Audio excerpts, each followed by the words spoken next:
By the way, welcome everybody up close and personal with Wendy and Rick.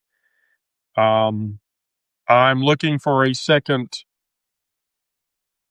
here. We have not bothered this one in a while, and so let's bother this one now. And there's Craigers. Hi, Craig.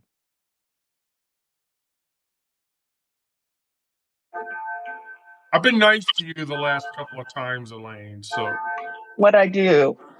like, I hadn't dragged you in here, so Oh, okay. Well, so hmm, um, I'm going to start with um my short list.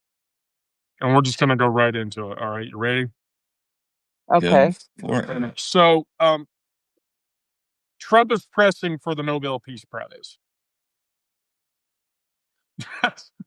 Sorry.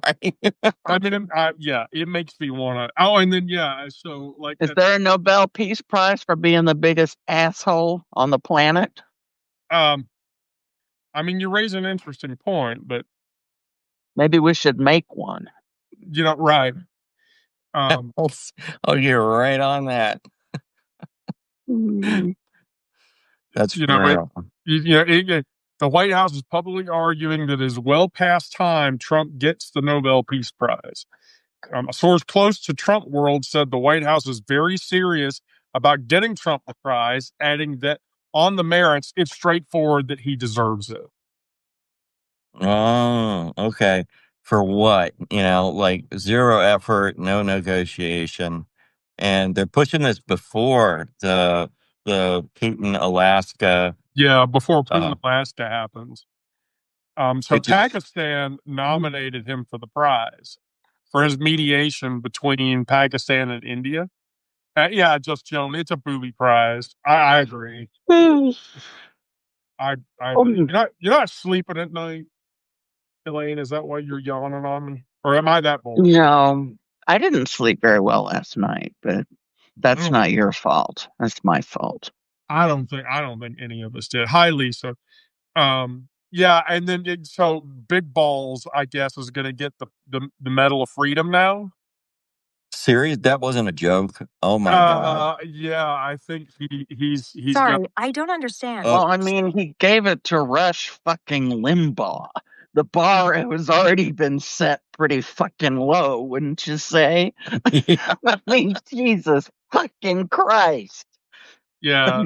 The White House wants him to get the the Presidential Medal of Honor, which by the way was given to Rosa Parks. Yeah, they've really, they're holding their standards right up there. The bar is just like that. My God, wow, that's pathetic. I yeah, I just sort of have to. Why do they want him to have it though? I didn't. What did he do? Well, one thing I want to make sure if we're talking about big balls, there's one thing I wanted to make sure. If you saw that post, it was August 5th maybe, or a little bit somewhere around that date, where Trump wrote a screed about, oh, this guy was attacked and is one of our fine, governmental employees, blah blah blah, referring to big balls. And then he posted a picture underneath of it without any context and without any direct references to it, it would make you think that this was this 19-year-old software engineer, Big Balls, that had been bloodied and banged up and bruised and everything in that particular True Social post. But the reality, in case just to correct the propaganda that was later debunked as soon as it hit X. It got debunked by multiple experts saying that was not even the guy. That was a photoshopped image at the max, and it was not Yeah, real. he got carjacked in DC. Yeah, him and his girlfriend or significant other, whatever. But they didn't take the car. Right. No. When you get carjacked, that means they take the fucking car. That's it. Great point. Great point. It's like, you have to actually have peace and a Nobel Peace Prize if they're, you know what I'm saying?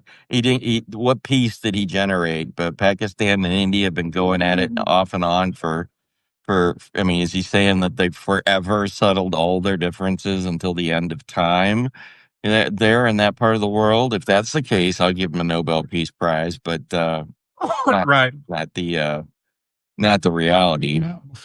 Right. Right.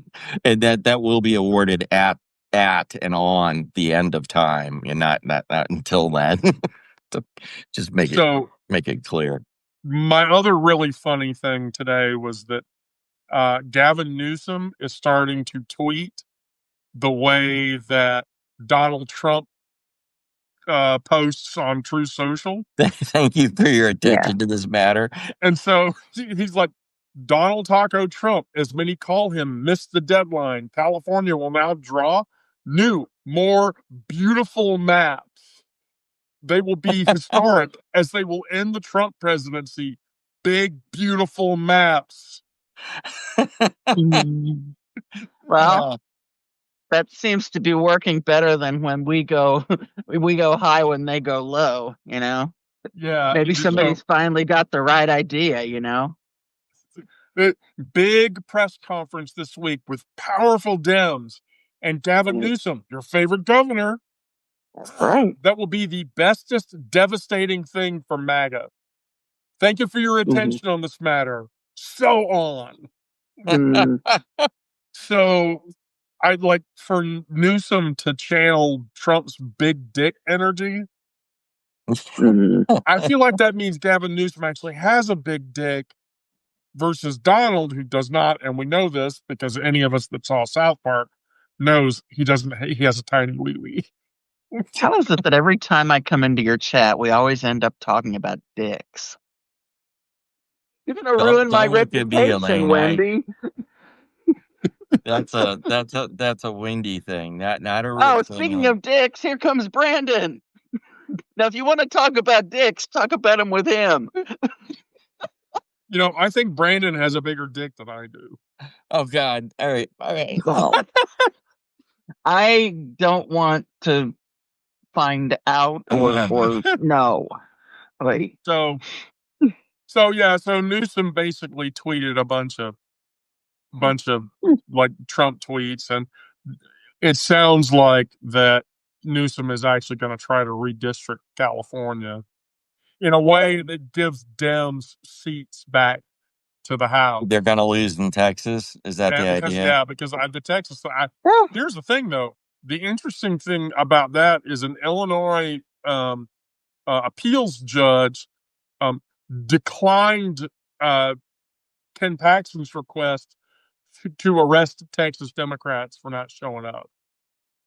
Yeah. So Paxton now he's got big balls. Yeah. Paxton went across state lines to seek a ruling that would effectively force the blue state to comply with efforts to arrest the lawmakers and return them to Texas. And the judge said, no, not constitutional. Get the fuck out.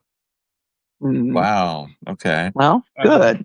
As the petitioner has failed to present a legal basis for the court to obtain subject matter jurisdiction over this cause of action, the court is without jurisdiction to grant the petitioner's emergency motion to rule on pleadings. Maybe the Supremes ought to be reading some of this shit, Yeah.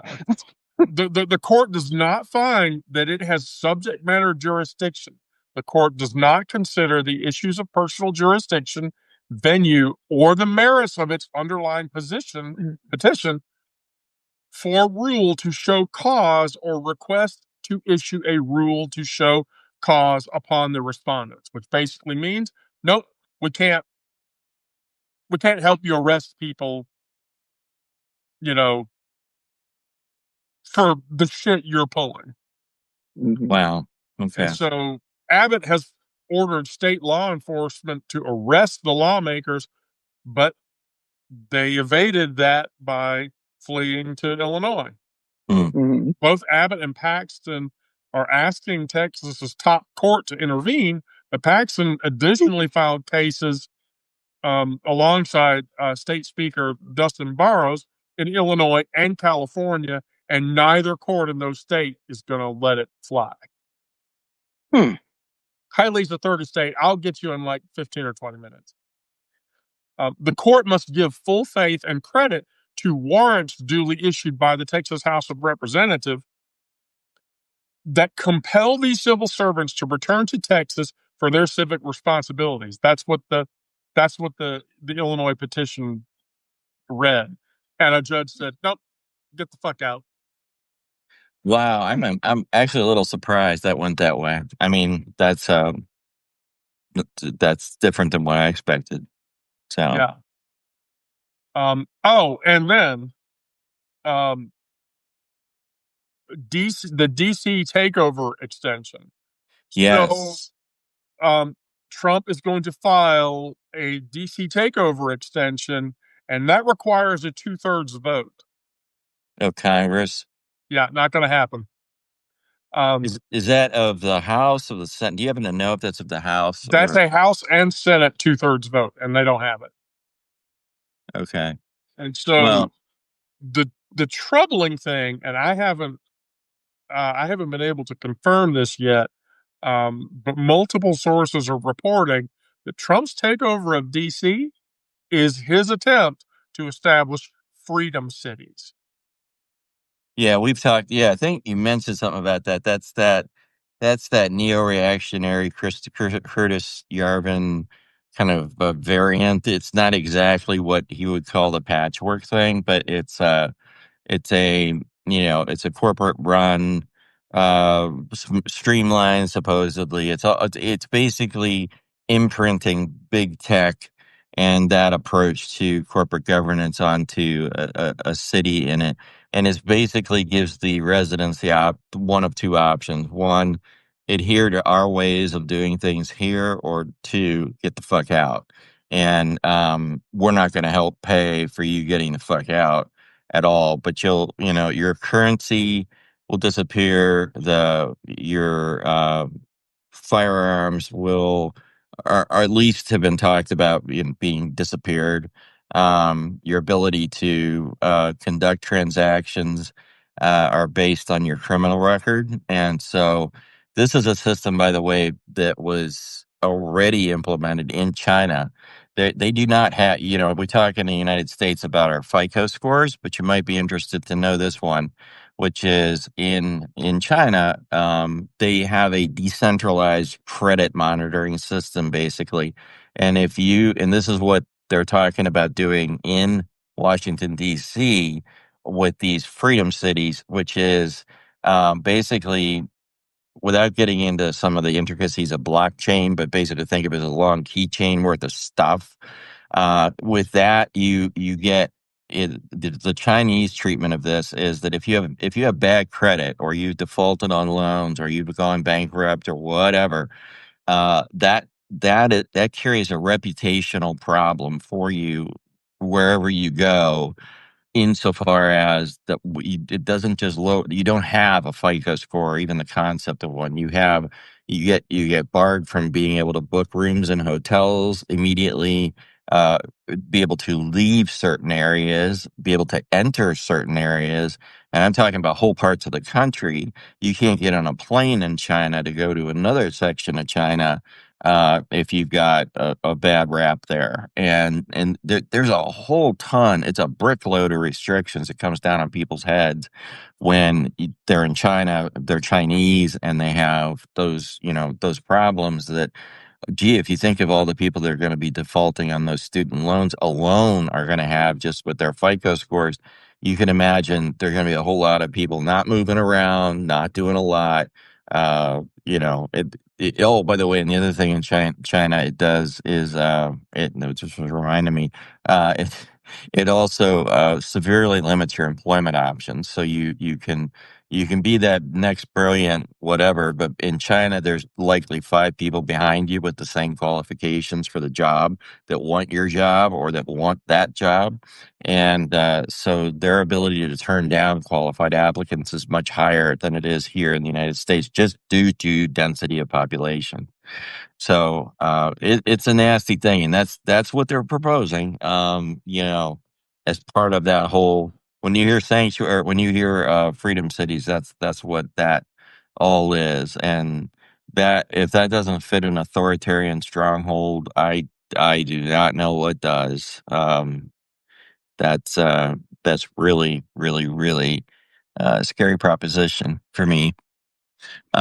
I don't also understand. I'm the thing that has bugged me since Monday, by the way, and maybe you have some thoughts on this, Elaine or Wendy, is that the declaration of an emergency state in the city of Washington D.C. and the district of Washington D.C.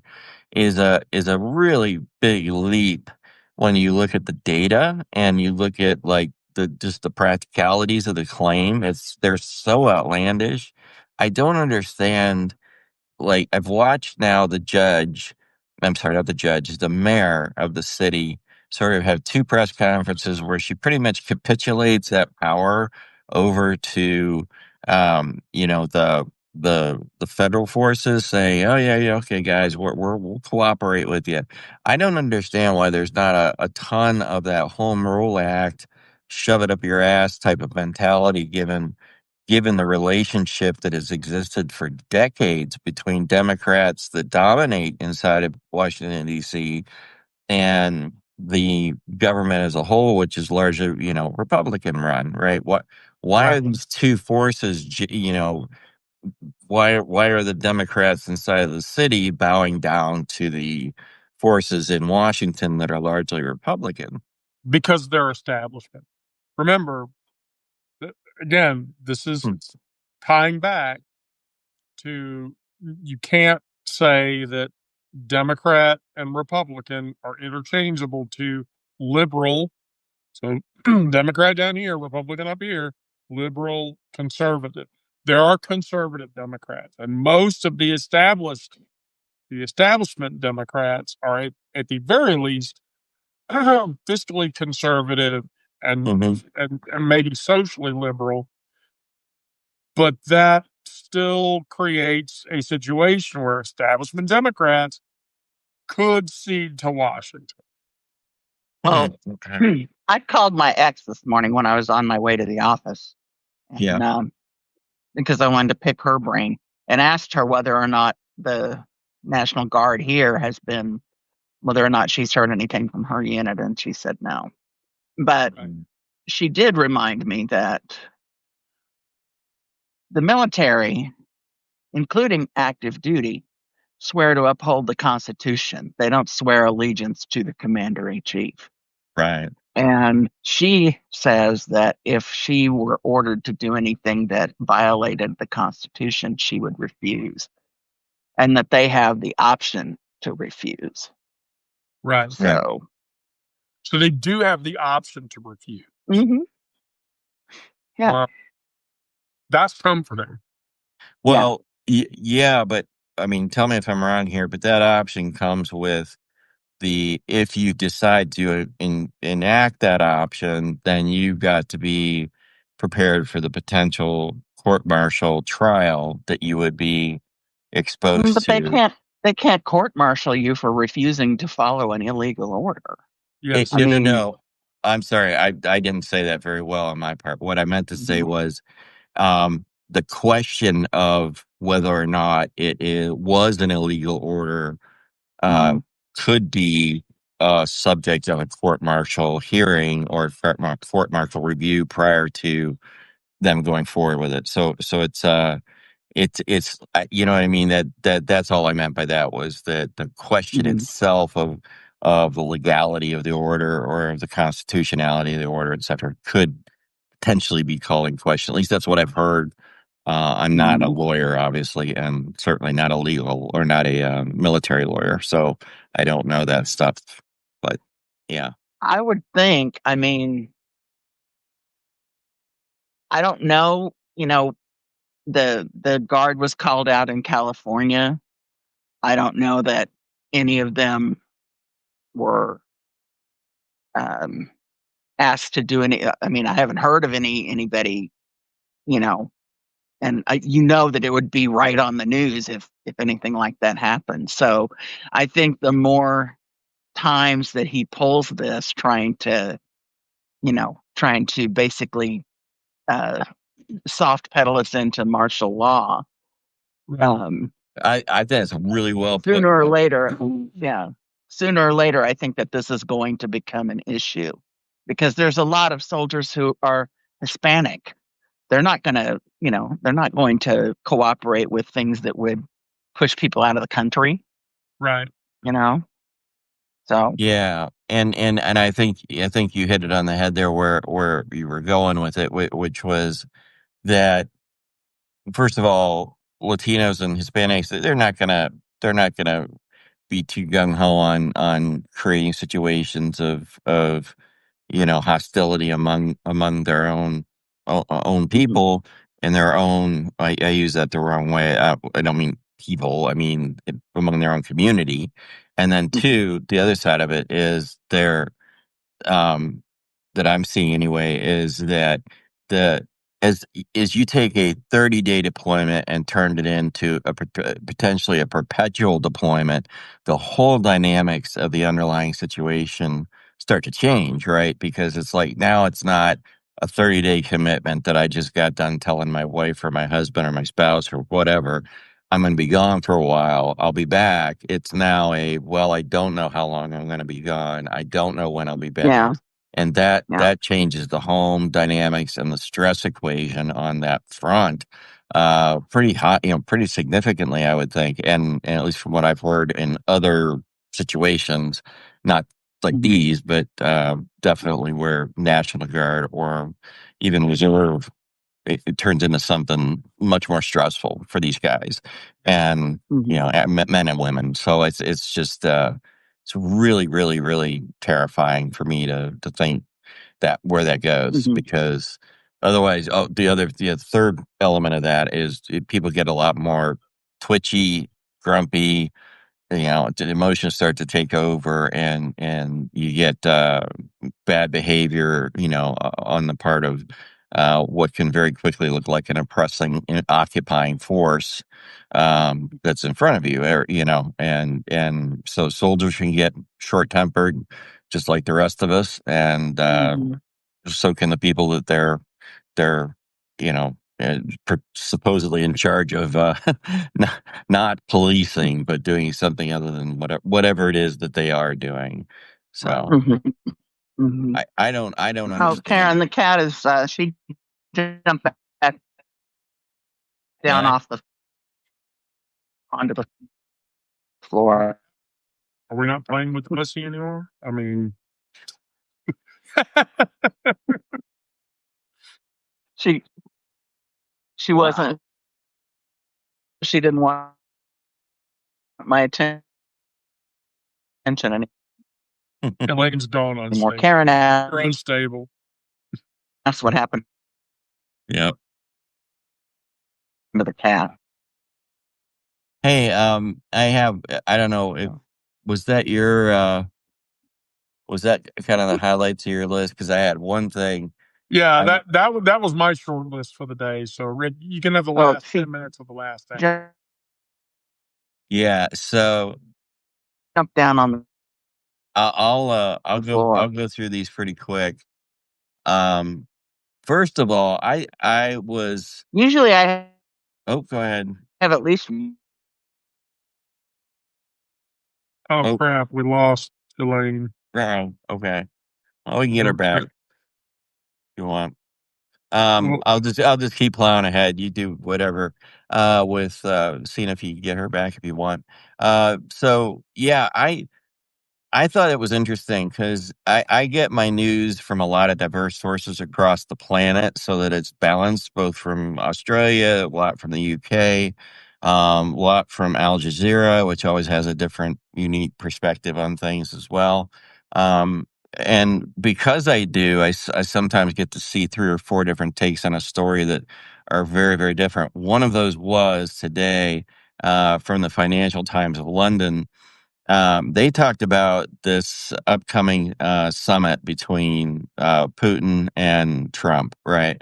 And the part that alarmed me was that there's a huge difference between if you got a kind of sense of the abnormal normal, if you want to call it that, that was the first Trump presidency back in 2017, 18, so on. Uh, being like his foreign policy, he had people where it came out of that administration afterwards and said, "Hey, that was some of the hardest time I ever did with another human being talking to Trump because he was hard to keep his attention. It was hard to get him to focus when dealing with complicated things. It was like dealing with a toddler, a lot of negative stuff. And now what's happened that I didn't quite click the way it did with this article or several articles in the Financial Times was that hello, Hi. and the thing that clicked with me this time around, it was that Trump has basically uh, he has gutted out all of the people in the State Department and various areas of the national intelligence apparatus that would normally have been cramming for this summit in Alaska this Friday. And so instead, what Trump does is wing it. But he's doing it with a guy who has exceptional command of facts, figures, numbers, data, everything. Putin may be lots and lots and lots of really terrible things, and he is. But one thing he's not is stupid, and he's not uninformed. And where Trump would normally roll in as a president with a raft of advisors right there, be able to answer any question under the sun that could come up. Uh, he's not going to have any of that, and Trump likes to wing it. So we're taking this whole Ukraine thing, and not only are we not inviting Zelensky, we're also going to show up with a Trump who's going to be fully armed for the pew, pew, pew, pew, just whatever, fire off random shit in their weird directions and hope for the best, Trump. You know what I mean?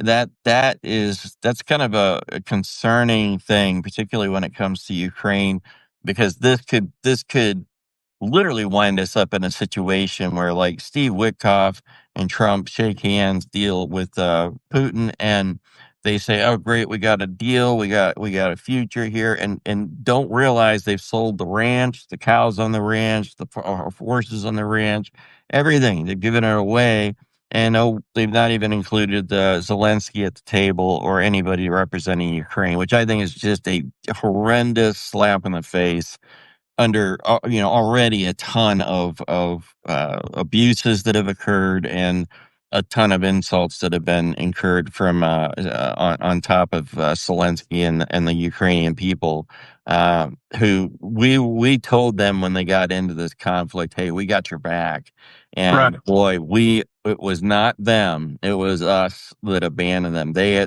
did not pull an Israel and take all of our money and go do whatever the fuck they felt like doing. That's what Israel, quite frankly, did. You may disagree with me on finer points of that, and that's okay. We can have that conversation. But the fact is, Israel has been given blank check after blank check, whereas the Ukrainian world has received very specific allocations of funding, as well as equipment, armaments, bullets and bombs that go in those armaments that they've had to stick to. So this is quickly going to unfold over the weekend and into early next week. I think we're going to be back here talking a little bit more about it.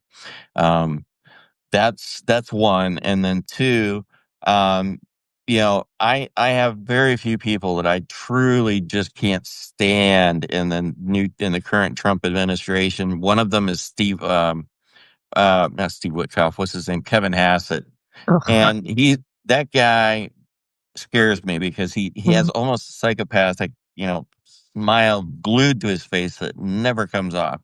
And today it came out also in the London Times, in the papers there, as well as in New York, that Trump is considering Hassett for the job of the Fed chair, which is Yes, to replace Jerome Powell.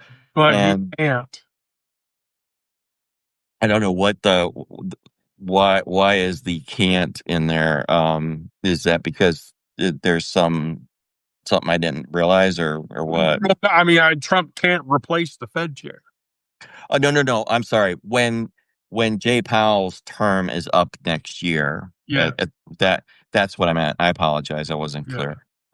But yeah, having Hassett at that position is probably one of the worst ideas for the global economy, not just the domestic one, because he is such a lapdog and such a a Trump sycophant that he'll do anything to make Trump happy. And that is the last type of personality you need in that job. You need somebody that's got, backbone, the ability to withstand criticism. If you look at, I asked one of the GPTs out there to give me a bio on Hassett, and he's basically lived his life inside of think tanks. He's got almost no experience in the real world.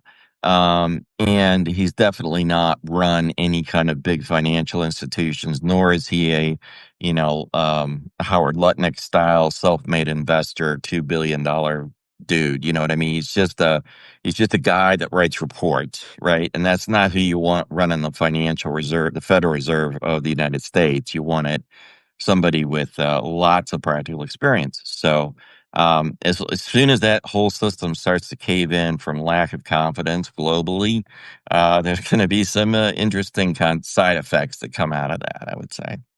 So those were two of my items. I think I had one other, but I can't think of what it is right now, so I'll just skip it. Lisa, comments. Hey, Yes. yeah, no, I was listening in when you guys were talking before. You guys could hear me okay, right? Yep. Because I was having an issue. yeah. Okay, good. So you guys were talking about the ICE situation in Washington, D.C. and everything. Well, we already know I'm in Chicago. So, he's been gunning, of course, for all of the blue cities. But I particularly feel he has quite an animosity, to Brandon Johnson, our mayor, and Pritzker for sure.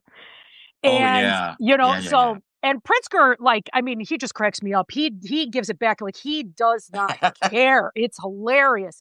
So, but the thing that I'm worried about, and I will preface all of this by saying, I just recently read Robert Reich was talking about how with all of this, these plans of an authoritarian takeover, and with the likes of Thiel and Yarvin, and, like you were talking about them earlier too, it was like, the American people are very terrible at being governed. And that's just the way we are. Like, rebellion is baked into our country. I mean, like Amen. Right? I mean, that's how we were founded. That's, and people that come from other countries come here as a rejection of where they came from. So it's very much our identity.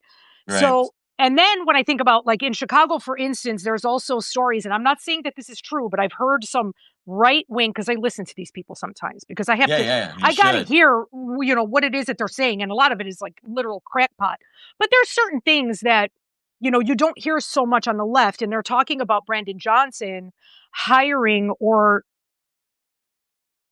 getting the assistance from our Chicago gangs, like the Latin Kings, or, like the Disciples, or, whatever. And that is to basically protect the streets, which is what the gangs were, from their inception in the beginning. Right. Right. And I mean, that is kind of scary, because there are some savory individuals and, dealings and stuff like that. Of course, that this is how the gang organizations have become.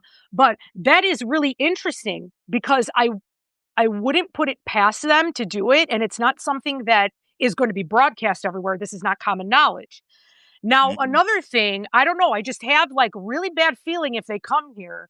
I just have like, I don't know if this is an intuition thing, or sometimes, it could be me reading into it or just projecting ahead. Again, pattern recognition. Chicago, it makes me think of Haymarket riot, the civil rights riots, what was it? The Democratic National Convention, 1968, like where it blew up. And I was talking to my sister and my brother, actually, I think it was last month. We were talking about this when he was threatening to come here and stuff. And they're like, and especially with that Kristi Noem, it's like, are they curious what the Chicago River tastes like? Because they might just get chucked into it, And I'm like, I would pay money to see that. So you know what I mean? I don't know. I'm just saying, I'm I will nervous. drive the 4 hours from my house that Chicago is to see that fucking thing. Wow. Oh God. You bet. I'm telling you, like, without blinking twice, I'd be like, work, I'm off for 4 days. I'm driving. I'm going to go. I mean, I'm really nervous. You know what I mean? It's like, and at some point, it's going to get very ugly. We all know this. Like, you know, I mean, right now, what's happening in Washington? So I'm sorry to interrupt you. I just want to get your one specific Yeah. thought while you're getting on this point, which is Sure. when you say it's going to get ugly. Do you think Trump's approach is going to be a simultaneous kind of rollout, or do you think he's going to go more like city by city, sequentially, like city A, then city B, then city C? Yeah, I feel like he's testing. Yeah, exactly. He has to test the methodology before he opens the floodgates. Here's the thing, though. But even then, I'm sorry, before you go on, I'm trying to just connect the dots for. I just want to understand what you're thinking is. Let's say they get a pretty decent playbook together, right? Using Washington D.C. as an example and using L.A. as an example. So now you've got 2 under your belt. Do you think the rollouts then are going to be preferred to be like 2 or 4 or 6 or 10, all of them, all the big cities all at once, or do you still think that they'll be doing them one by one, all the way from? They'll have to do them one by one because okay. I think of it like this.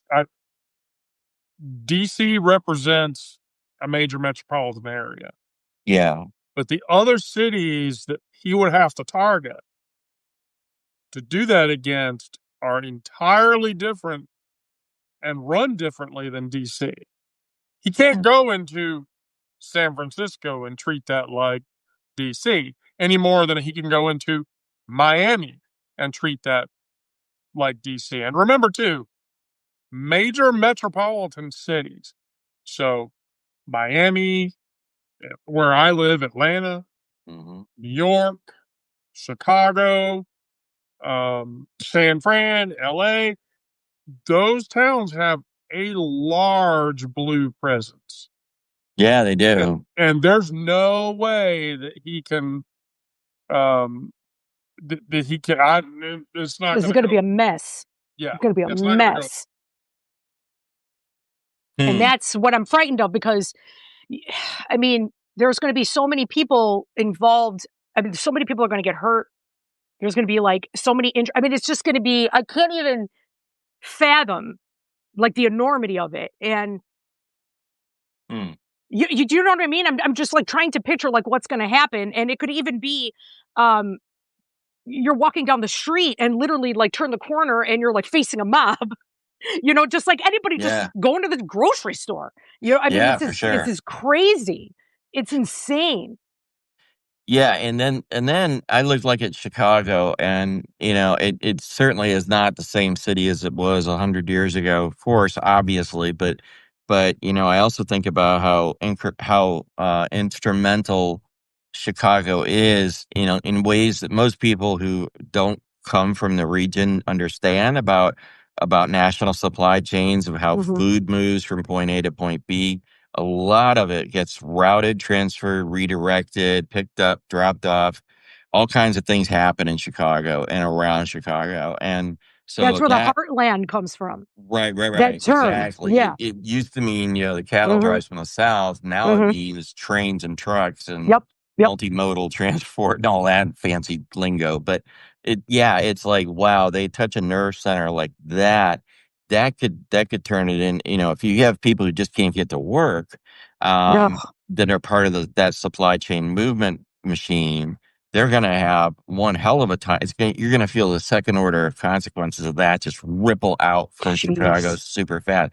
It's just the same thing as like when many like back during the beginning of Trump's presidency around January 20th, when he first rolled out the tariffs. I apologize. When he was first doing that, there was this like delay time effect where the inbound stuff in LA's ports started to dry up, and right after that, I started hearing about truck drivers getting laid off, and it was just this chain reaction that was happening, and that was just LA, and that was one city, and I thought, wow, the difference between doing it all at once versus doing it one by one could be the difference between us literally having food on the store shelves And I'm not trying to be, hyperbolic about it. I agree with you.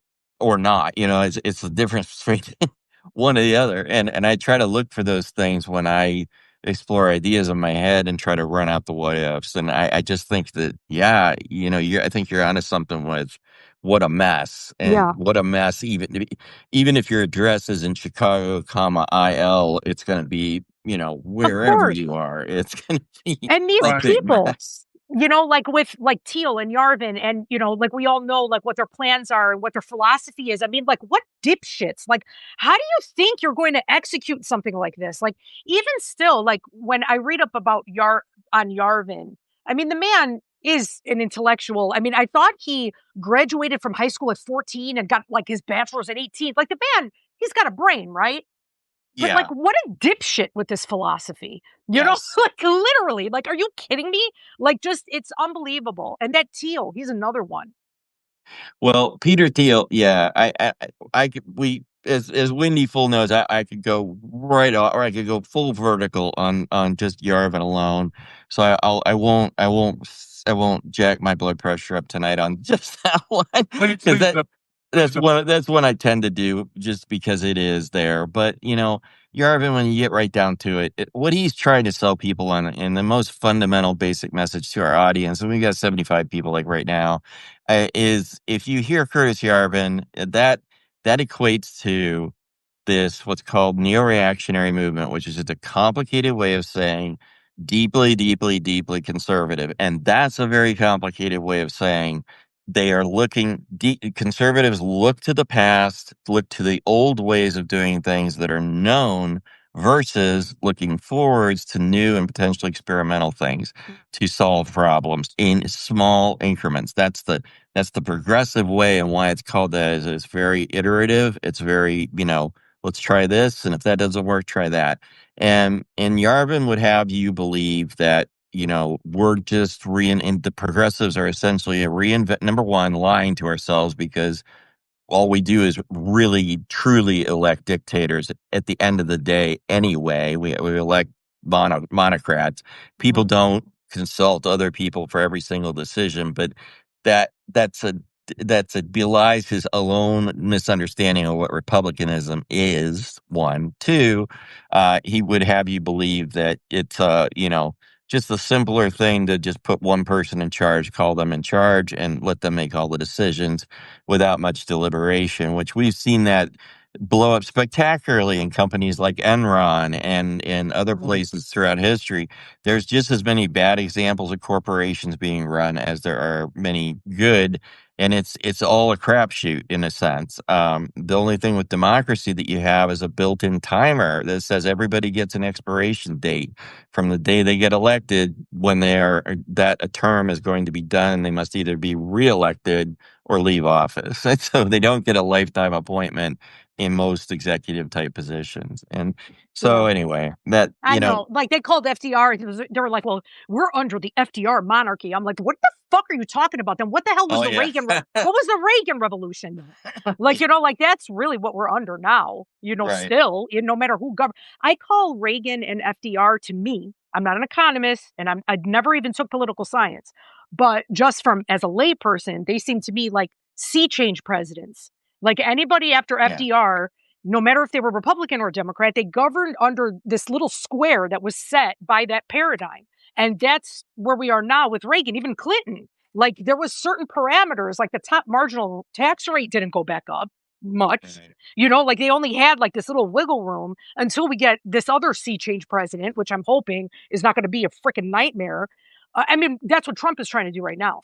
Like to peg it even more. And then just to go on the dark enlightenment thing, which already, like, that term sounds like an oxymoron, and that's probably why he coined that, because he thinks he's clever or whatever. But I read that somewhere. I read somewhere where it's supposed to be the exact opposite of the enlightenment of the founding fathers, and that's why he named it that and all that. I'm like, oh God. I mean, like literally, we're like the hubris of these people that they think that, and like I was talking about this country being like rebellion being baked into us. Like, would you think that this is going to be easy for you? Yeah. What I mean? Like, you think that this is going to be like, it's unbelievable. I love your spirit there because it is true. It is an interesting thing. I would love to, talk more about it because Yes. I'm sure I'm going to have Gotta turn on my light. Wendy DMing me here in a minute. Yeah, I know, exactly. Loaded We might be on. going over because I know you have like a schedule. Yeah, well, sort of. Yeah. But Rick what already fucked up. Rick already fucked up the schedule. Yeah, it is always my fault. Number one, I point that out. Number two, I get back at Wendy in the following day. It takes a 12-hour lapse, and then I'll be back at it the next morning when Wendy does something that I can pick at. But anyway, that's that. And so, and plus, no, seriously, I love hearing you talk. Hope you can join us more because I love this. conversation we have I there. love talking to you guys. This is my favorite. Because that's what I was saying. I always listen to you guys, like, no matter what topic you have, like you do like the queer portion. But this is my bread and butter. Like anything having to do with what has happened to our country because of fucking Reagan. There was actually Tom Hartman. You guys know who Tom Hartman. He's huge, right? Tom Hartman. I most certainly do. Yes, and I remember listening to him when he was on the radio, and I don't even know if he is because I haven't listened to the radio in a long time. Now I stream. Everybody streams everything.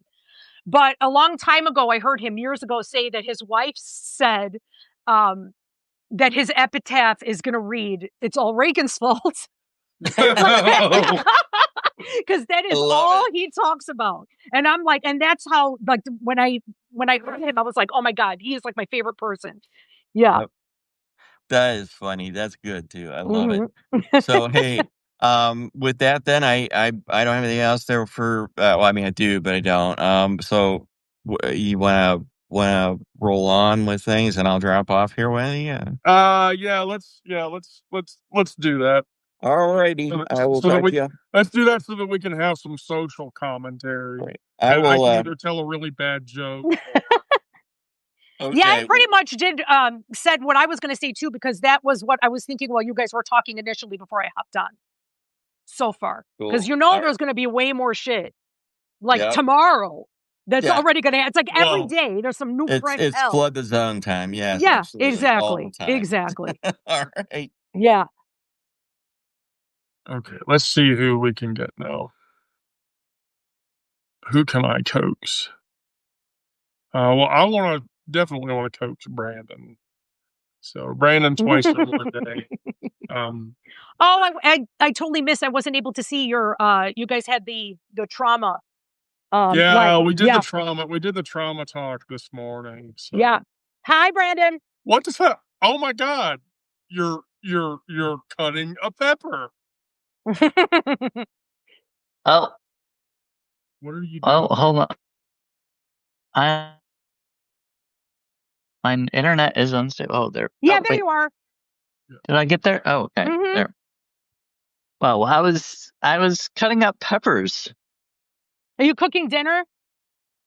No, I've just had these bell peppers that I was given, and I need to cut them up and do something with them. So I'm cutting them up and freezing them for later.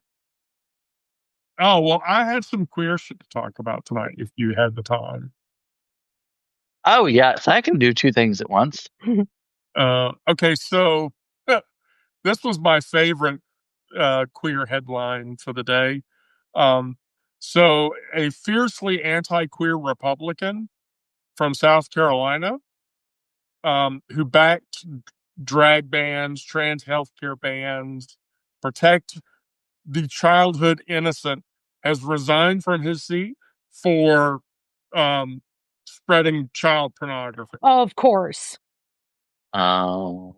Mm-hmm. Surely not. That's shocking. So RJ May from South Carolina, he was arrested and charged in June with 10 counts of distributing sexual abuse material. Oh my God. Children.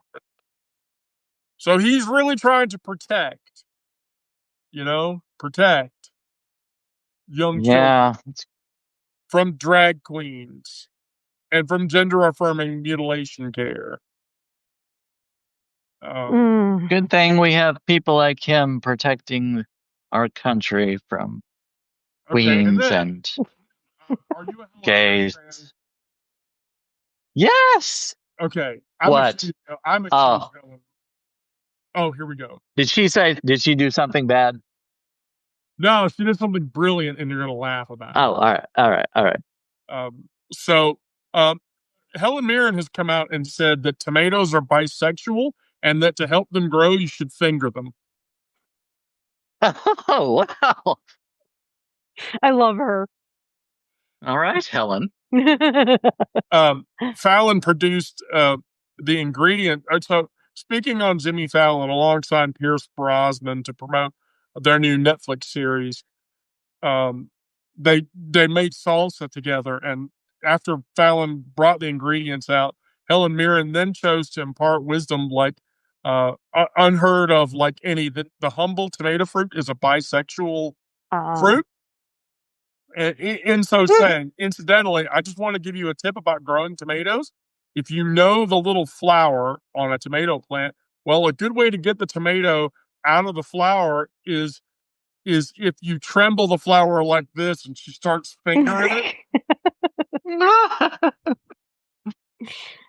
And Fallon joked, "Wait, stop doing that. You're abusing the tomato."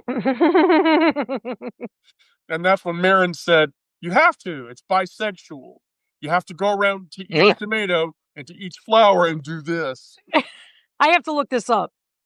Here, I'll post the Pink News article. Okay, in good. Chat. It's hysterical. Yeah, finger your tomatoes because tomatoes are bisexual. Fingering your tomatoes. I've never heard that one. That. Yeah. So, on the downside, however, the Trump administration has announced on Tuesday a sweeping review of all content in the Smithsonian Museum. Oh. And if any of the content in the Smithsonian Museum is woke, it will be removed. Yeah.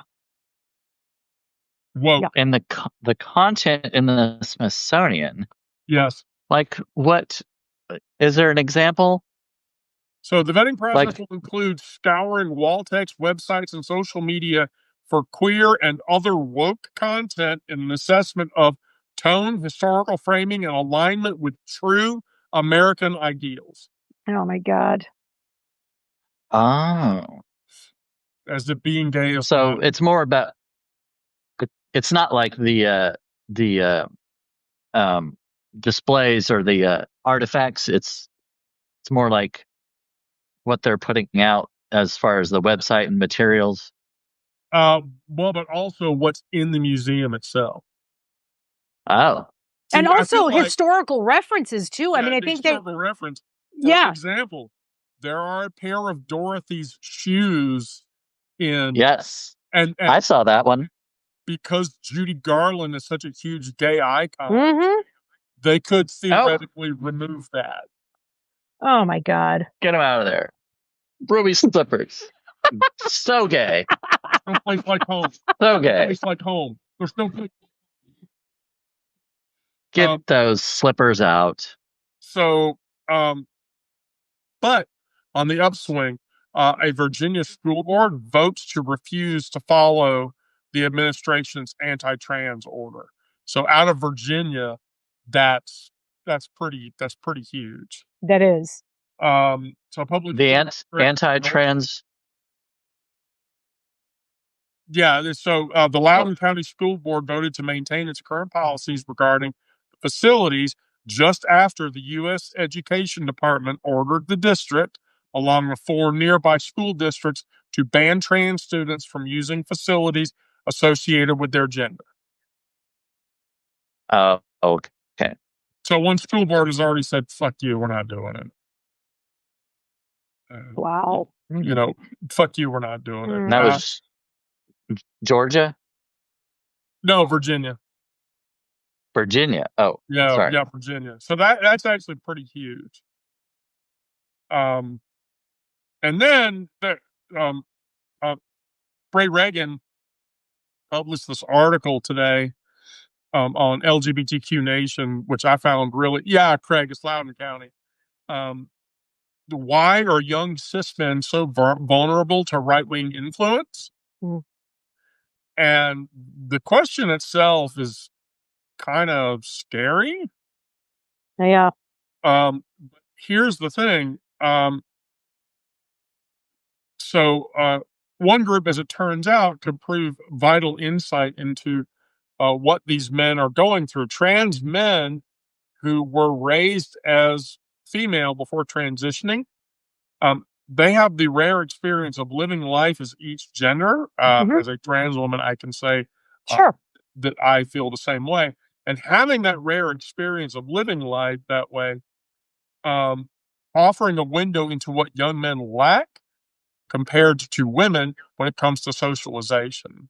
So, Holly Baxter, who's a big journalist with The Independent, did a bit about it. Baxter spoke with Aiden Kay, who was a trans guy who transitioned in the 90s, before even trans identities were really widely discussed. And he described the feelings of testosterone gave him, and said that he couldn't believe teenage boys with underdeveloped brains, how they could deal with growing up as a male. Mm-hmm. He points out that he was going through the hormonal equivalent of male adolescence, but with the advantage of a fully formed adult brain. I don't know how an undeveloped brain deals with this. Right. It just doesn't, he's like, because, I found teenage boys quite ridiculously annoying my entire life. And I just felt so bad because I, as an adult, I was in my mid 30s. I could have had all of those feelings of physical overwhelm because of the increased libido, and that would have driven me completely insane.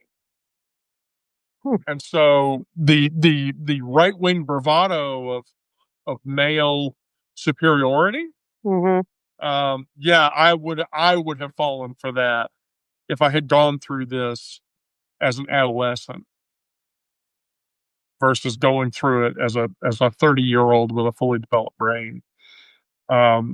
So that was really sort of telling. But the see, here's what happens when you're a young male child.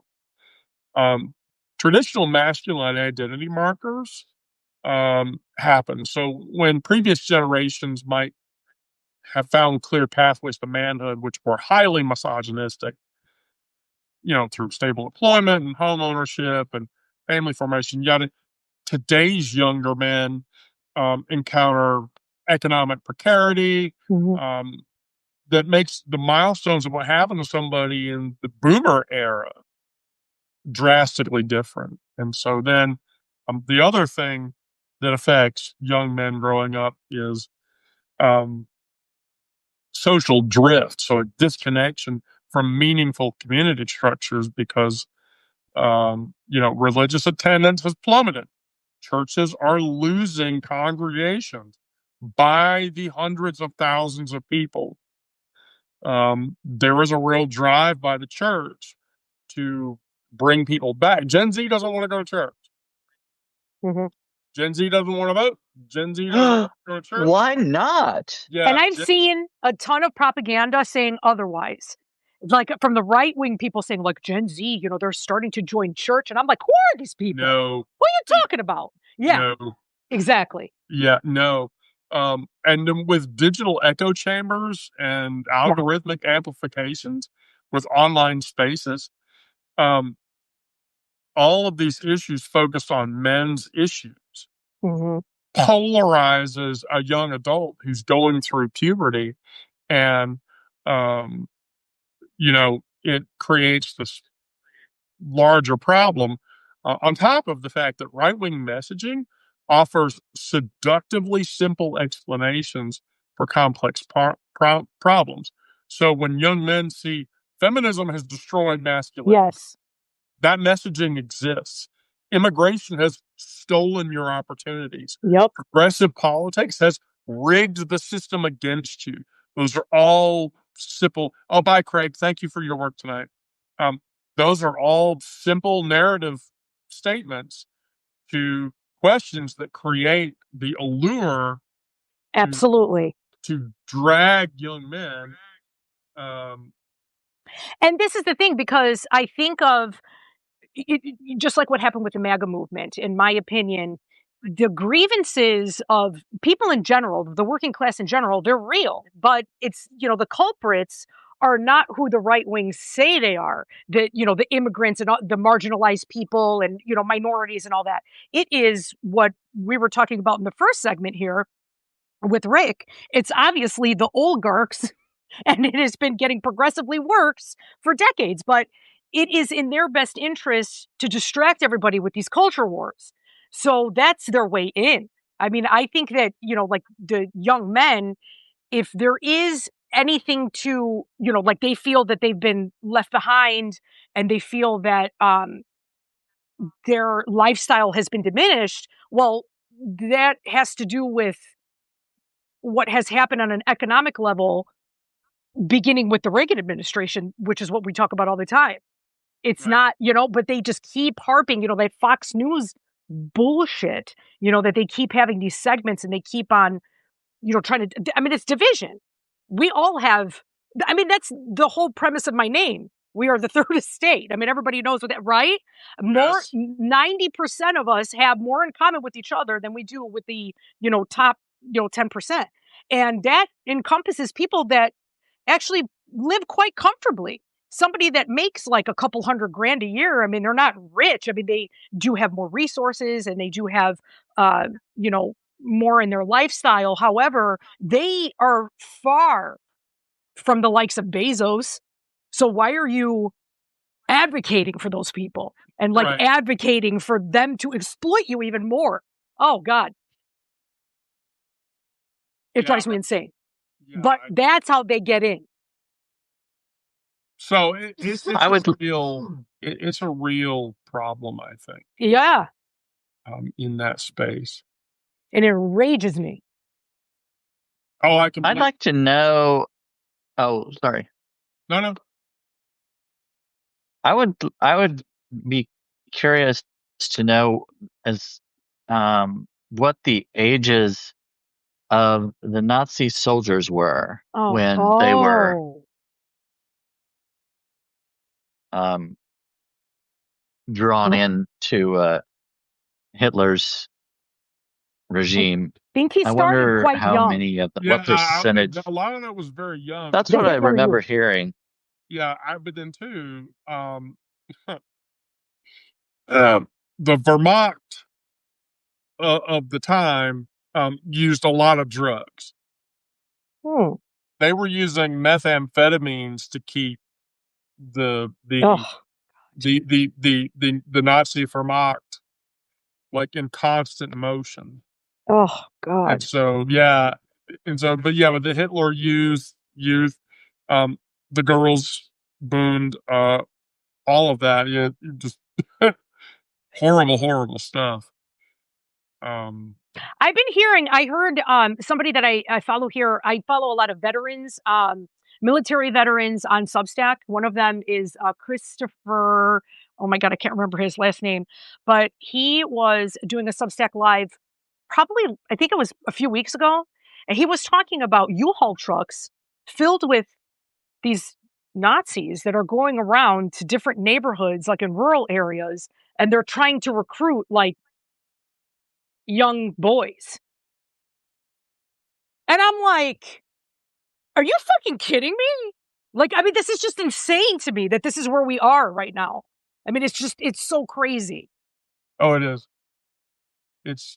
I mean, is this like a windowless van where they're recruiting? Right.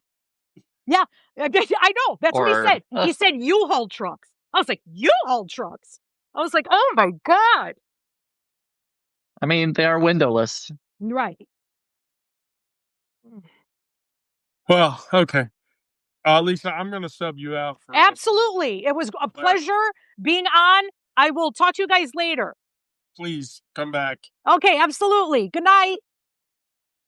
Good night. So now we get to have some. Now we get to have some. Now cut off my head. No, I'm working on it. Give me a second.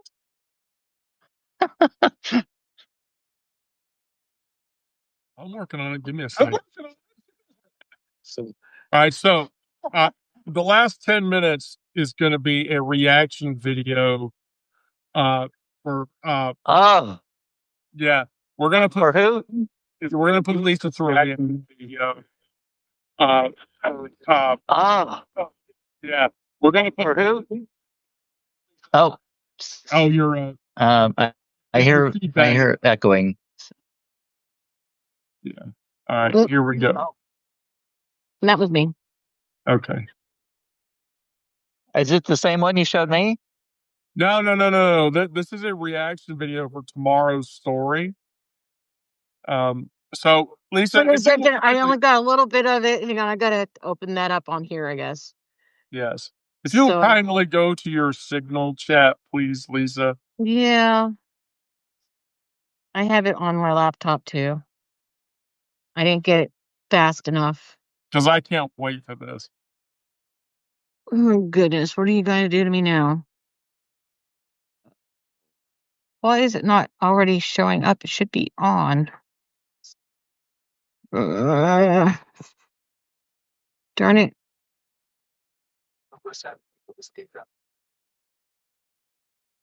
Why is it not actually already logged in on me?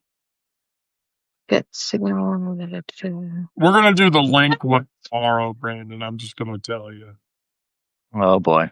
Can you send me something else so I can try to get it from my computer? Yeah. Hang on. There. There we go. Now it's happy. Okay. Thank you. The name of tomorrow's Oh dear. state queer space article, queer space story is called The Phantom Menace. Oh my goodness. And it's all about Lisa Joy. Oh, there's only 2 paragraphs here. It's not so bad. Oh no, I've already scheduled the whole thing. I'm not gonna let you read the whole thing. I just wanted to give you mysterious woman who doesn't or does not exist. Well, there isn't one that exists yet. Well, I mean, I can write fiction better than anybody. That's probably all I'm ever gonna get is fiction.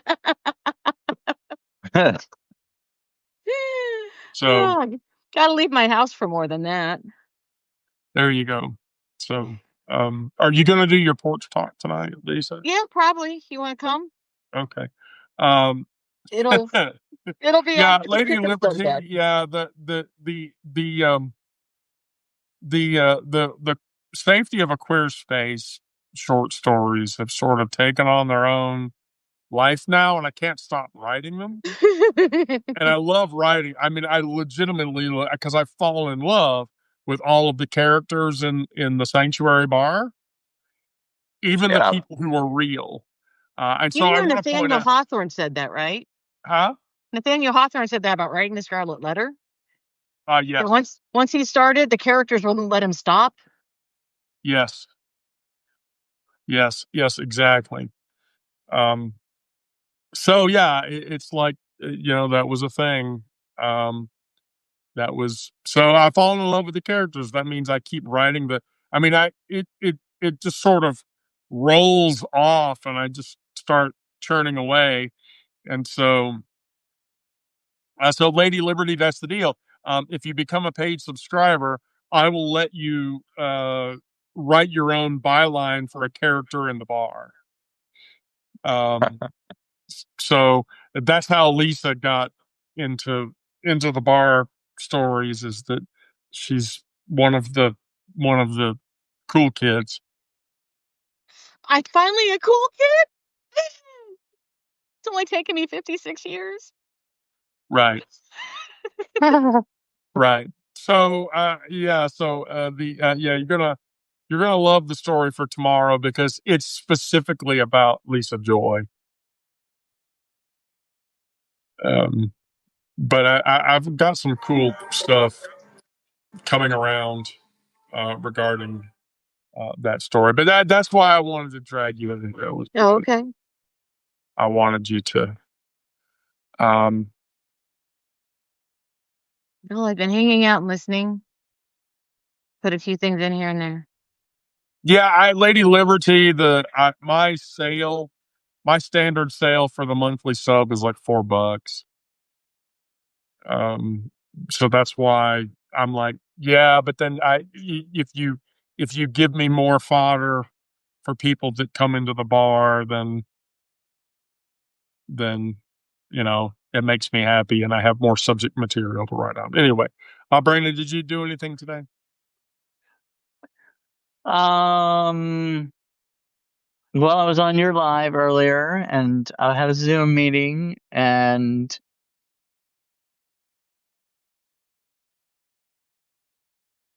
not much else, really.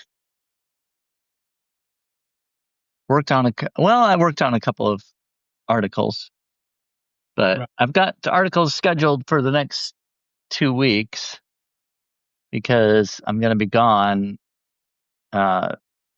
most of next week on a trip. So I wanted to have those all ready to go so I don't have to worry about that. Right. But yeah, I still need to record a couple of podcasts, one for this Friday, one for next Friday. So always stuff to do. All right. Well, cool. And Lisa, other than your live, do you have anything going on for the rest of the week? Yeah. I'm going to be doing a guest post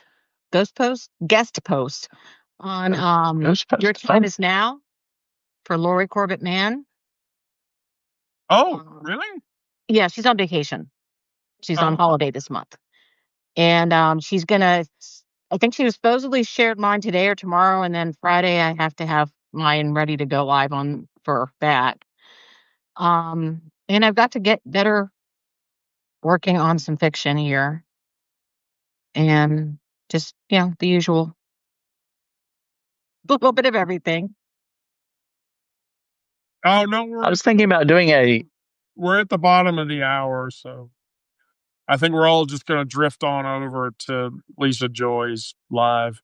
That'll be about 10 minutes after sunset, so the chickens go to bed. Oh, okay. Because I have trouble out there. I start getting really fuzzy on my coverage. So it's better if I wait till the chickens are asleep till I start. Right. But the days keep getting shorter, so they go to bed earlier and earlier. Well, I mean, you have to take care of the cock. Yes. definitely. You gotta take care of the cock. Always gotta take care of the cock. And he's a bit of a cock for sure. Oh, you missed my religious jokes from earlier. Did I? Oh, wait. Were you in the trauma live? Did you hear my religious? Oh no, I did not. I did not do the trauma live. I was doing something Okay. else. Yeah, I could tell really bad religious jokes. Okay. I want to hear a really bad religious joke. Oh gosh. Let's see. Oh, the three nuns. Okay.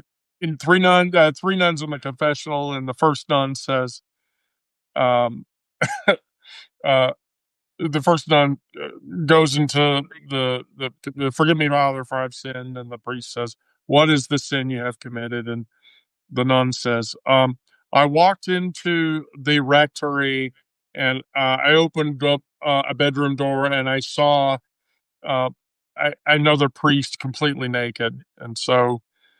The priest says, "Oh, I see. 10 Hail Marys, 10 Our Fathers, go to the church rectory, and then wash your eyes out with holy water." And so then the second nun goes in and she, forgive me, Father, for I've sinned. And the priest says, "What is the sin that you have committed?" And the nun says, Uh, playing in the yard the other day, I touched the genitals of another priest, and he says, "Oh, okay, fine. 20 Hail Marys and 20 Our Fathers, and go into the rectory and wash your hands in holy water." And so while the two nuns are out there washing themselves, the third nun runs out and says, "Get the fuck out of the way! I have to gargle."